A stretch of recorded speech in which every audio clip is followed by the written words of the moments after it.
ഐപ്ലസിൻ്റെ പുതിയൊരു വീഡിയോയിലേക്ക് സ്വാഗതം. ഇന്ന് നമ്മൾ ഡിസ്കസ് ചെയ്യുന്ന കഴിഞ്ഞ ക്ലാസ്സിൻ്റെ കണ്ടിന്യൂഷനായിട്ട് നമ്മൾ കഴിഞ്ഞ വർഷം ചോദിച്ച മെക്കാനിക്കലിൻ്റെ ക്വസ്റ്റ്യൻ പേപ്പർ ഡിസ്കഷനാണ്. അപ്പോൾ നമ്മൾ next question, A flow field which has only convective acceleration is. അപ്പം ക്വസ്റ്റ്യൻ എന്ന് വെച്ച് കഴിഞ്ഞാൽ ഫ്ലൂയിഡ് മെക്കാനിക്സിൽ നിന്നുള്ള ക്വസ്റ്റ്യനാണ്. കൺവെക്റ്റീവ് ആക്സലറേഷൻ മാത്രമുള്ള ഫ്ലോ ഫീൽഡ് ഏതാണെന്നാണ് ചോദിച്ചിരിക്കുന്നത്. ഇവിടെ ഓപ്ഷൻസ് ആയിട്ട് study uniform flow and unsteady uniform flow, stand study, non uniform flow, all of the above. അപ്പോൾ 4 ഓപ്ഷൻസ് ആണല്ലോ. അപ്പോൾ എന്താണ് കൺവെക്റ്റീവ് ആക്സലറേഷൻ, എന്താണ് ആക്സലറേഷൻ നോക്കുമ്പോഴത്തേക്കും, ഇപ്പം നമ്മുടെ ഒരു ഫ്ലോ ഫീൽഡിൻ്റെ ആക്സലറേഷൻ എന്ന് വെച്ച് കഴിഞ്ഞാൽ അതിന് 2 കമ്പോണൻ്റ് ഉണ്ട്. ഇപ്പം നമ്മൾ ഫോർ എക്സാമ്പിൾ ഇപ്പം AX ഉണ്ടാവും, അതായത് എക്സ് ഡയറക്ഷനിലുള്ള ഒരു ആക്സലറേഷൻ ഉണ്ടാവും, AY ഉണ്ടാവും, AZ ഉണ്ടാവും. അപ്പം മെയിൻലി ഏത് ഡയറക്ഷനിലുള്ള ആക്സലറേഷൻ ആണെങ്കിലും 2 കമ്പോണൻ്റ് ഉണ്ടാവും. ഒന്ന് ടെമ്പറൽ കമ്പോണൻറ്റ് അല്ലെങ്കിൽ ടൈം ഡിപ്പെൻഡൻറ്റ് കമ്പോണൻറ്റ്. അതായത് ഇപ്പം നമ്മൾ എക്സാമ്പിൾ എഴുതുവാണെങ്കിൽ ഇപ്പോൾ AX എന്ന് പറയുന്ന എക്സ് ഡയറക്ഷനിലുള്ള ആക്സലറേഷൻ ഞാൻ എഴുതുകയാണെങ്കിൽ അത് du/dt plus u into du/dx plus v into du/dy plus w into du/dz. ഇതാണ് എക്സ് ഡയറക്ഷനിൽ മാത്രമുള്ള ആക്സലറേഷൻ. അത് തന്നെ അതേപോലെ AY ഉണ്ട്, AZ ഉണ്ട്. അപ്പം മെയിൻലി ഈ ഒരു du/dt എന്ന് പറയുന്ന ടേം എന്ന് വെച്ച് കഴിഞ്ഞാൽ ടൈം ഡിപ്പെൻഡൻ്റ്. അതായത് ടൈമിനനുസരിച്ചിട്ട് നമ്മുടെ വെലോസിറ്റി മാറുകയാണെങ്കിൽ ആ ഒരു കമ്പോണൻറ്റ്, അതിനെ ടെമ്പറൽ കമ്പോണൻറ്റ് എന്നാണ് അല്ലെങ്കിൽ ലോക്കൽ ആക്സലറേഷൻ നമുക്ക് വിളിക്കാം.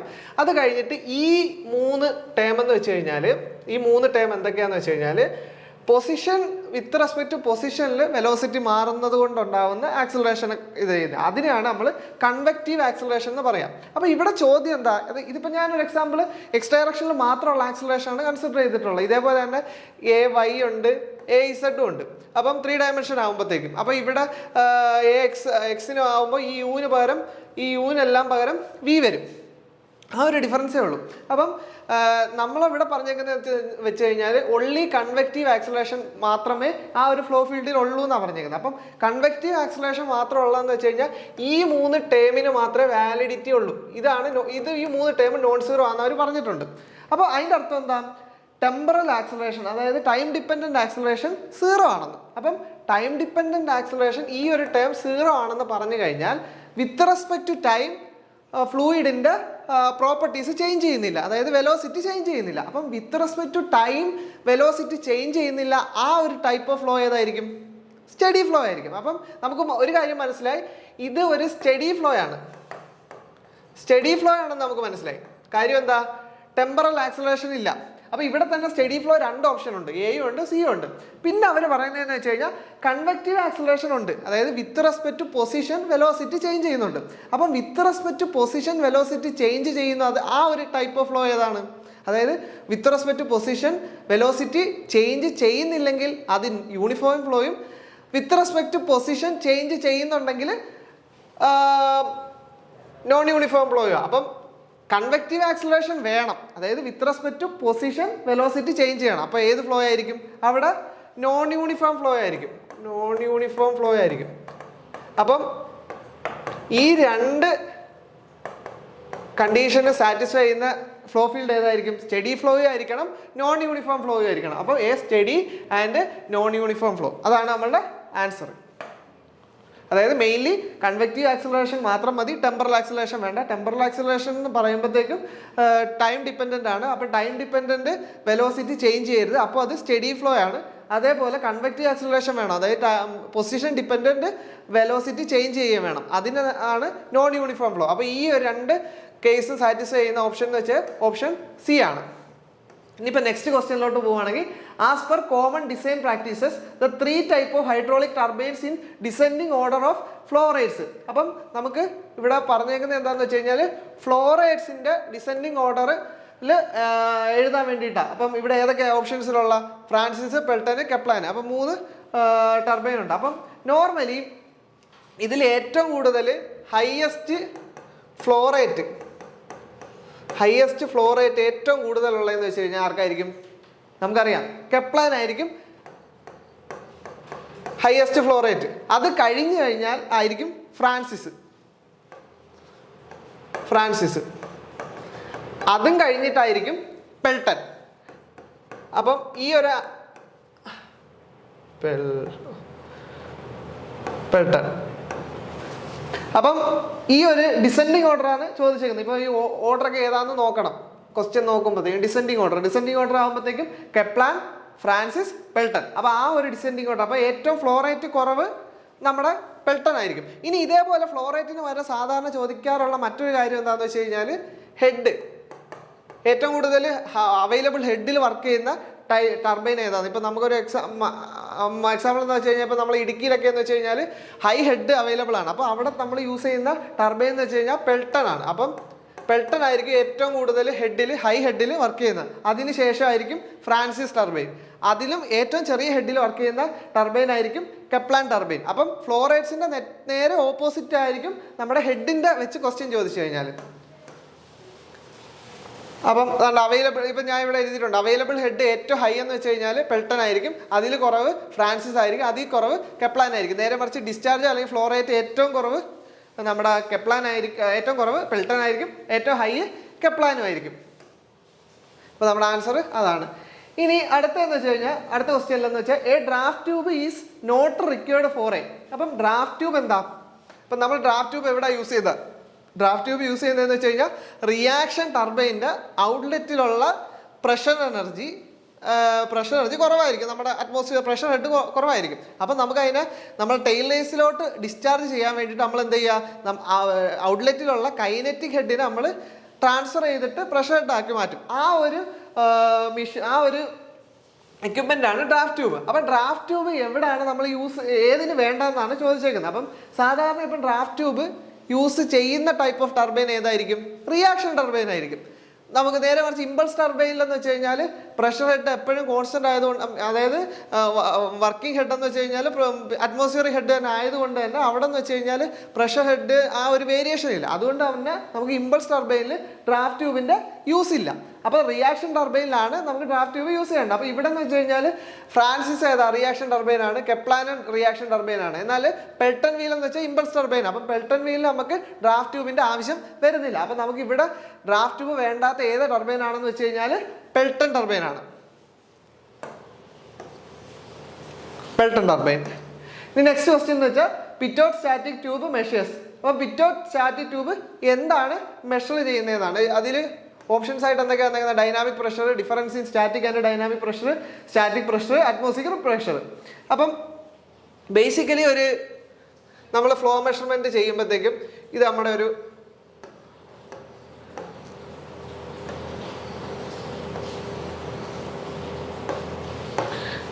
ഇത് നോർമൽ ഒരു പിറ്റോ ട്യൂബിൻ്റെ ഒരു ഡയഗ്രമാണ്.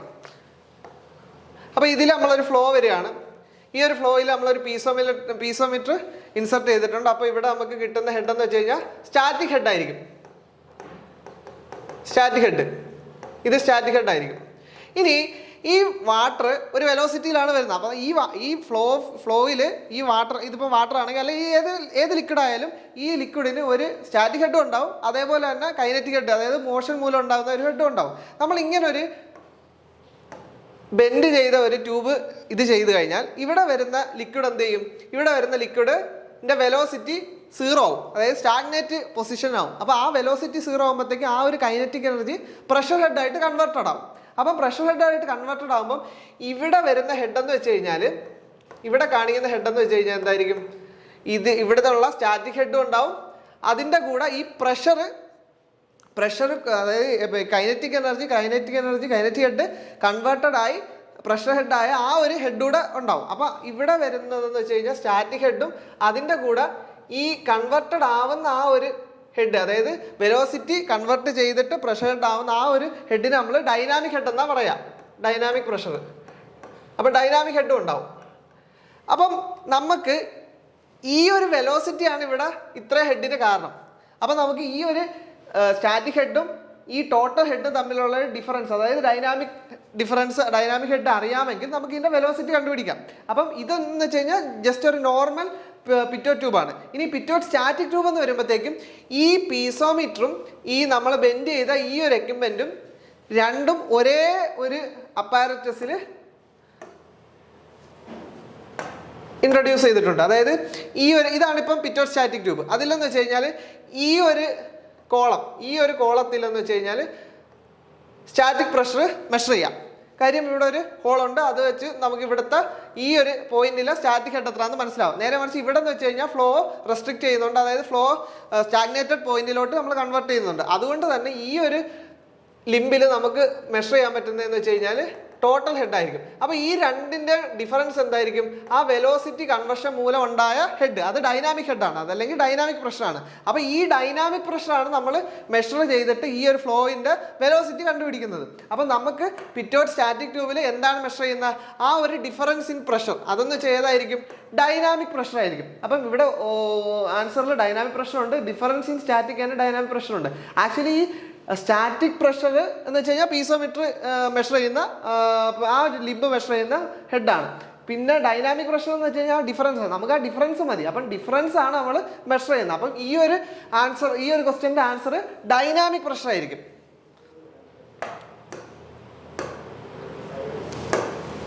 Dynamic pressure. നെക്സ്റ്റ് ക്വസ്റ്റ്യൻ എന്ന് വെച്ചാൽ surface tension is due to. അപ്പം സർഫസ് ടെൻഷൻ എന്താ? സർഫസ് ടെൻഷൻ എന്ന് വെച്ച് കഴിഞ്ഞാൽ നമ്മളാ ഒരു സർഫസ്, ലിക്വിഡിൻ്റെ സർഫസ് ആ ഒരു ഇൻ്റർഫേസിൽ വളരെ അതിൻ്റെ സർഫസ് കുറയ്ക്കാൻ വേണ്ടിയിട്ടുള്ള എന്ന് വെച്ചാൽ ആ ഒരു ഇപ്പം ഇത് ഇപ്പം ലിക്വിഡ് എയർ ഇൻ്റർഫേസ് ആണെന്ന് വെച്ചോ.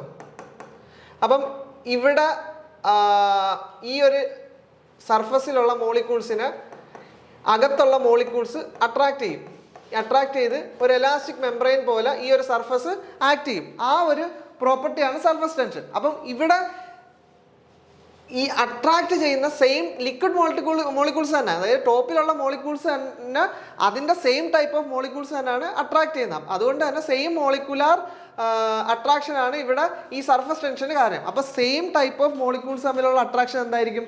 അഡ്ഹീഷൻ ആണോ കൊഹീഷൻ ആണോ? കൊഹീഷൻ. അപ്പം സർഫസ് ടെൻഷൻ്റെ റീസൺ എന്ന് വെച്ച് കഴിഞ്ഞാൽ കൊഹീഷൻ ആയിരിക്കും, അതായത് കൊഹീസീവ് ഫോഴ്സ് ആയിരിക്കും. ഇനിയിപ്പോൾ ഇതേപോലെ തന്നെ ചോദിക്കുന്ന മറ്റൊരു ക്വസ്റ്റ്യൻ ആണ് നമ്മുടെ capillary action is due to. അത് ഇപ്പം അഡീഷനും ഉണ്ട് കൊഹീഷനും ഉണ്ട്. അതായത് ഇപ്പം നമ്മളൊരു കാപ്പിലറി, ഇപ്പം ഫോർ എക്സാമ്പിൾ വാട്ടറിൻ്റെ കേസിലെന്ന് വെച്ച് കഴിഞ്ഞാൽ കാപ്പിലറി റൈസ് ആണ്. അതിനർത്ഥം എന്ന് വെച്ച് കഴിഞ്ഞാൽ വാട്ടറും നമ്മൾ ആ ഒരു ഗ്ലാസ് ഇൻ്റർഫേസും തമ്മിലുള്ള അട്രാക്ഷൻ കൂടുതലാണ്. എന്ന് വെച്ച് കഴിഞ്ഞാൽ വാട്ടർ മോളിക്യൂൾസും ഗ്ലാസ് മോളിക്യൂൾസും തമ്മിലുള്ള അട്രാക്ഷൻ കൂടുതലാണ്. അതിനർത്ഥം എന്ന് വെച്ചാൽ അവിടെ അഡീസീവ് ഫോഴ്സ് കൂടുതലാണ്. അതായത് ആ ഒരു കേസിൽ അഡീഷൻ കൂടുതലായതുകൊണ്ട് വാട്ടറിൻ്റെ ലെവല് സാധാ ഒരു ലെവലിനെ കാട്ടിയും അപ്പായി. നേരെ മറിച്ച് ഇപ്പം നമ്മൾ മെർക്കുറിയാണ് എടുക്കുന്നതെന്ന് വെച്ചോ, മെർക്കുറിയിലാണ് നമ്മളൊരു ഗ്ലാസ് ട്യൂബ് ഡിപ്പ് ചെയ്യുന്നതെങ്കിൽ ആ ടൈമിൽ ഡിപ്രഷനാണ്, കാപ്പിലറി ഡിപ്രഷനാണ് ഉണ്ടാകുന്നത്. എന്ന് വെച്ച് കഴിഞ്ഞാൽ ആ ടൈമിൽ ഗ്ലാസിനും മെർക്കുറിക്കും തമ്മിലുള്ള അട്രാക്ഷനെ കാട്ടി കൂടുതലായിരിക്കും മെർക്കുറി മോളിക്യൂൾസ് തമ്മിലുള്ള അട്രാക്ഷൻ. അതുകൊണ്ട് തന്നെ കുറച്ച് താഴോട്ട് ഡിപ്രഷൻ ആയിരിക്കും അവിടെ ഉണ്ടാവുക. അതായത് കാപ്പിലറി റൈസ്, ഇപ്പോൾ കാപ്പിലറി കാപ്പിലറി സിറ്റുവേഷനിൽ കാപ്പിലറി റൈസും ഉണ്ട്, കാപ്പിലറി ഡിപ്രഷനും ഉണ്ട്. അപ്പം കാപ്പിലറി റൈസും ഡിപ്രഷനും ഏത് രീതിയിലാണ് വരുന്നതെന്ന് വെച്ച് കഴിഞ്ഞാൽ ചില സമയത്ത് കൊഹീസീവ് ഫോഴ്സ് കൊണ്ടായിരിക്കും, ചില സമയത്ത് അഡിസീവ് ഫോഴ്സ് കൊണ്ടായിരിക്കും. അപ്പം ഈ സർഫസ് ടെൻഷൻ കൊഹീസീവ് ഫോഴ്സ് കൊണ്ട് മാത്രമാണെങ്കിൽ, നേരെ മറിച്ച് കാപ്പിലറി റിയാക്ഷൻ എന്ന് വെച്ച് കഴിഞ്ഞാൽ അഡിസീവ് ഫോഴ്സിൻ്റെ കൊഹീസീവ് ഫോഴ്സിൻ്റെ റീസൺ രണ്ടും കൊണ്ടാണ് കാപ്പിലറി റിയാക്ഷൻ ഉണ്ടാകുന്നത്. അപ്പോൾ ഇവിടെ ആൻസർ കൊഹീഷൻ മാത്രമാണ്. ഇനി അടുത്ത ക്വസ്റ്റ്യൻ എന്ന് വെച്ചാൽ the pressure gradient in horizontal direction x direction in a static fluid is represented by. അപ്പം അവർ ചോദിക്കുന്നത് എന്താണെന്ന് വെച്ച് കഴിഞ്ഞാൽ നമുക്ക് കണ്ടുപിടിക്കേണ്ടത് പ്രഷർ ഗ്രേഡിയന്റ് അത് ഏത് ഡയറക്ഷനിലാണ്? Horizontal direction. അപ്പം ഇവിടെ എന്താ തന്നേക്കുന്നത്? സ്റ്റാറ്റിക് ഫ്ലൂയിഡാന്ന് പറഞ്ഞിട്ടുണ്ട്. സ്റ്റാറ്റിക് ഫ്ലൂയിഡ് എന്ന് വെച്ച് കഴിഞ്ഞാൽ മോഷൻ ഇല്ല. അതായത് ഇപ്പം ഞാനൊരു കണ്ടെയ്നറിൽ വാട്ടർ എടുത്തു കഴിഞ്ഞാൽ ഈ കണ്ടെയ്നറിലുള്ള വാട്ടറിന് ഒരു മോഷനും ഇല്ലെങ്കിൽ അതിനെ സ്റ്റാറ്റിക് ഫ്ലൂയിഡ് എന്ന് പറയും. നേരെ മറിച്ച് നമ്മൾ ചെറിയൊരു പ്രഷർ ഡിഫറൻസ് കൊടുക്കുകയെന്ന് വെച്ചോ, ഒരു പ്രഷർ ഡിഫറൻസ് കൊടുക്കുകയാണെങ്കിൽ ഈ ഒരു ലിക്വിഡ് ഹൈ പ്രഷർ റീജിയണിൽ നിന്ന് ലോ പ്രഷർ റീജിയനിലോട്ട് മൂവ് ചെയ്യും. അപ്പം ഇവിടെ സ്റ്റാറ്റിക് പ്രഷർ, അതായത് സ്റ്റാറ്റിക് ആണെന്ന് പറഞ്ഞതുകൊണ്ട് തന്നെ ആ ഒരു ലിക്വിഡ് റെസ്റ്റിലാണ്. അതുകൊണ്ട് തന്നെ എലോങ് ദ ഹൊറിസോണ്ടൽ ഡയറക്ഷനിൽ പ്രഷറിൽ ചേഞ്ച് ഇല്ല. അതായത് d p by d x equal to എന്തായിരിക്കണം? 0 ആയിരിക്കണം. അപ്പം ഇല്ലെങ്കിൽ ഇപ്പം dp/dx എന്തെങ്കിലും ഫൈനൈറ്റ് വാല്യൂ ഉണ്ടായിരുന്നെങ്കിൽ ഈ ഒരു ലിക്വിഡ് മൂവ് ചെയ്തേനെ. ഇവിടെ മൂവ് ചെയ്തില്ല എന്ന് പറയുന്നത്. അതുകൊണ്ട് തന്നെ pressure gradient in horizontal direction എന്ന് വെച്ച് കഴിഞ്ഞാൽ 0 ആയിരിക്കും. dp/dx = 0. ഇനി 57 question, the Newton's law of viscosity. അപ്പം ന്യൂട്ടൺസ് ലോ ഓഫ് വിസ്കോസിറ്റി എന്തിനെയൊക്കെ റിലേറ്റ് ചെയ്യുന്നു എന്നാണ് ഈ ഒരു ക്വസ്റ്റ്യനിൽ ചോദിച്ചിരിക്കുന്നത്. അപ്പോൾ shear stress, rate of shear strain, shear stress, stress and strain, viscosity and density, shear stress, gravity, viscosity. അപ്പോൾ ഇത് നമുക്ക് ന്യൂട്ടൺസ് ലോ ഓഫ് വിസ്കോസിറ്റി എന്താ? Tau shear stress = μ × ∂u/∂y. അതിൽ u എന്താ? വെലോസിറ്റി. y എന്താ? അല്ല, du/d എന്താ? Velocity gradient. അല്ലെങ്കിൽ ഈ വെലോസിറ്റി ഗ്രേഡിയന്റിനെ തന്നെ നമ്മൾ മറ്റൊരു പേരിൽ പറയുന്നതിനെയാണ് rate of shear strain. Rate of shear strain ആണ് ഈ ഒരു ടേം. ഇതെന്ന് വെച്ച് കഴിഞ്ഞാൽ വിസ്കോസിറ്റി, ഇതെന്ന് വെച്ചാൽ ഷിയർ സ്ട്രെസ്. അപ്പം ന്യൂട്ടൺസ് ലോ ഓഫ് വിസ്കോസിറ്റി എന്തിനെയൊക്കെ റിലേറ്റ് ചെയ്യുന്ന? ഷിയർ സ്ട്രെസ്സും റേറ്റ് ഓഫ് ഷിയർ സ്ട്രെയിൻ. ഈ റേറ്റ് ഓഫ് ഷിയർ സ്ട്രെയിൻ തന്നെ വേറെ രീതിയിൽ പറയാം. ഈ സാധനത്തിന്റെ റേറ്റ് ഓഫ് ഷിയർ സ്ട്രെയിൻ എന്ന് പറയാം. റേറ്റ് ഓഫ് ഷിയർ സ്ട്രെയിൻ എന്ന് പറയാം. അതേപോലെ റേറ്റ് ഓഫ് ആംഗുലാർ ഡീഫോർമേഷൻ എന്ന് പറയാം. ഇതൊന്നും അല്ലെങ്കിൽ സിംപ്ലി വെലോസിറ്റി ഗ്രേഡിയന്റ് എന്നും പറയാം. അതായത് ഈ 3 രീതിയിലും പറയാം. അതായത് Newton's law of viscosity relates shear stress with rate of shear strain, അല്ലെങ്കിൽ റേറ്റ് ഓഫ് ആംഗുലർ ഡിഫോർമേഷൻ, അല്ലെങ്കിൽ വെലോസിറ്റി ഗ്രേഡിയന്റ്. ഈ 3 സാധനം ഈ ഒരു ടേമിനെ നമുക്ക് 3 സാധനമായിട്ടും പറയാൻ പറ്റും. അപ്പം ശ്രദ്ധിക്കേണ്ടതെന്ന് വെച്ച് കഴിഞ്ഞാൽ ചിലവർ ഷിയർ സ്ട്രെസ്സും ഷിയർ സ്ട്രെയിനുമായിട്ട് റിലേറ്റ് ചെയ്തു എന്ന് ഉള്ള രീതിയിൽ എഴുതും. കാര്യം പ്രശ്നമെന്ന് വെച്ച് കഴിഞ്ഞാൽ ഇവിടെ ഫ്ലൂയിഡിൻ്റെ കേസിലെന്ന് വെച്ച് കഴിഞ്ഞാൽ റേറ്റ് ഈസ് വെരി ഇമ്പോർട്ടൻറ്റ്. അപ്പോൾ റേറ്റ് ഓഫ് ഷിയർ സ്ട്രെയിനുമായിട്ടാണ് നമ്മൾ വിസ്കോസിറ്റിയിൽ ഷിയർ സ്ട്രെസ്സിനെ റിലേറ്റ് ചെയ്യുന്നത്. ഇനി 58th question, for a steady incompressible 3-dimensional flow the continuity equation is given. അപ്പം നമ്മളെ ജനറലൈസ്ഡ് കണ്ടിന്യൂറ്റി ഇക്വേഷൻ എന്താ?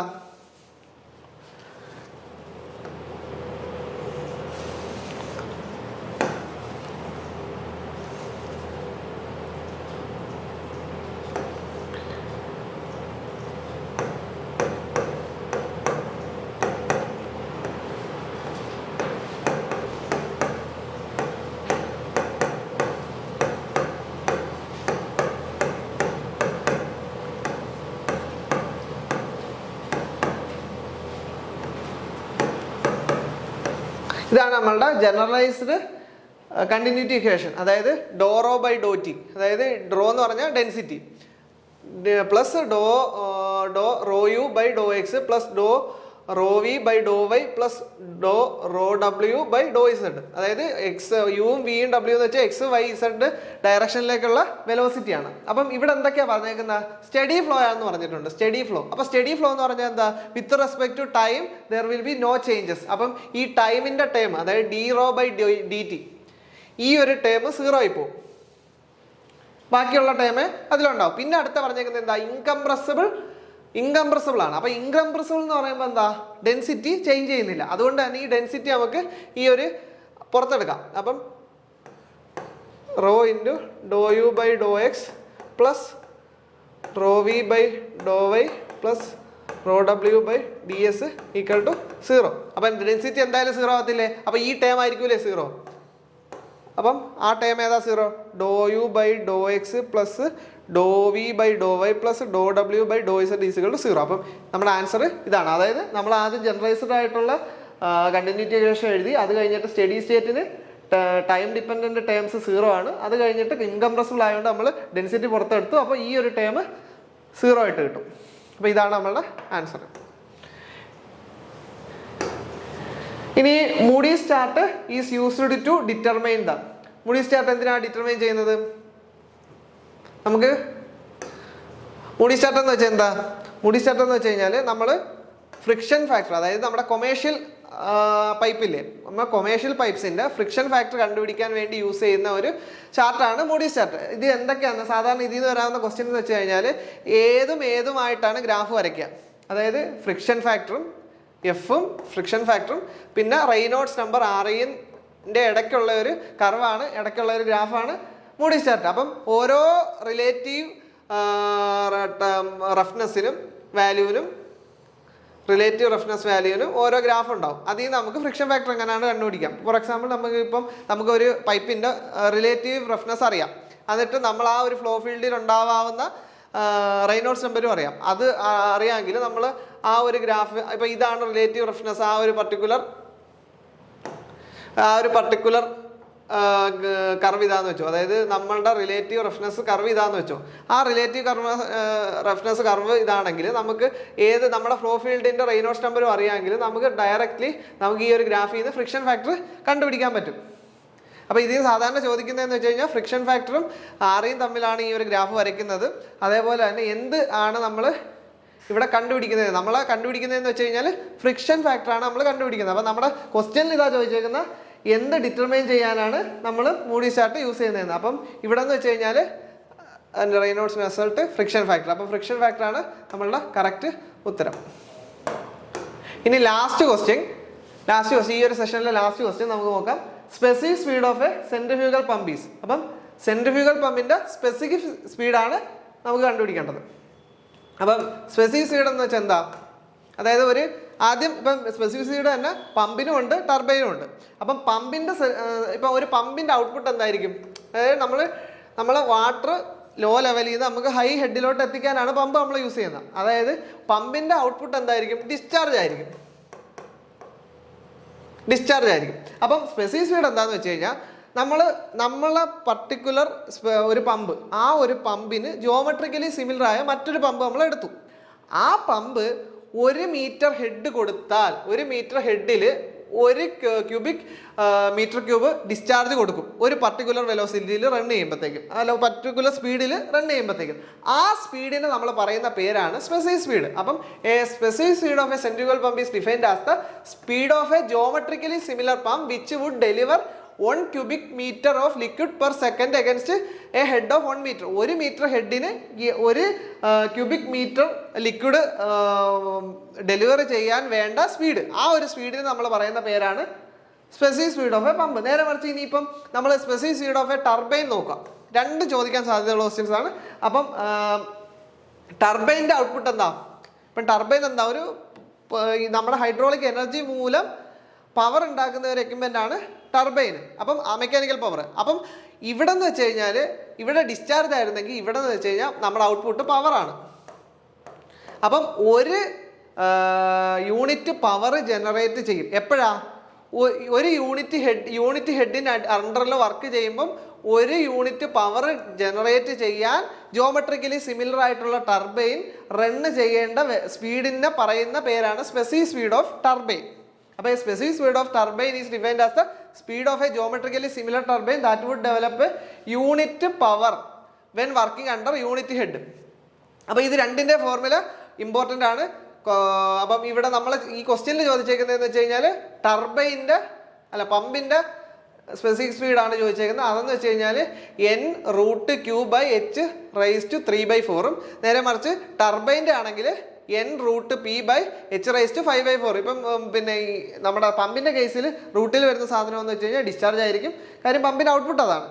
നേരെ മറിച്ച് ടർബൈൻ്റെ ഔട്ട്പുട്ട് പവറാണ്, അതുകൊണ്ട് തന്നെ അവിടെ റൂട്ടിനകത്ത് വരുന്നത് P ആണ്. പിന്നെ ഈ ഹെഡിൻ്റെ പവർ 3/4 ഇവിടെ 5/4 ആണ്. അപ്പം നമ്മളുടെ ആൻസർ എന്ന് വെച്ച് കഴിഞ്ഞാൽ പമ്പിൻ്റെ സ്പെസിഫിക് സ്പീഡ് ആയിരുന്നു അത് n√Q/h⁻3/4. അപ്പം നമ്മൾ ആൻസർ എന്ന് വെച്ച് കഴിഞ്ഞാൽ ഡി ഓപ്ഷൻ ആണ്,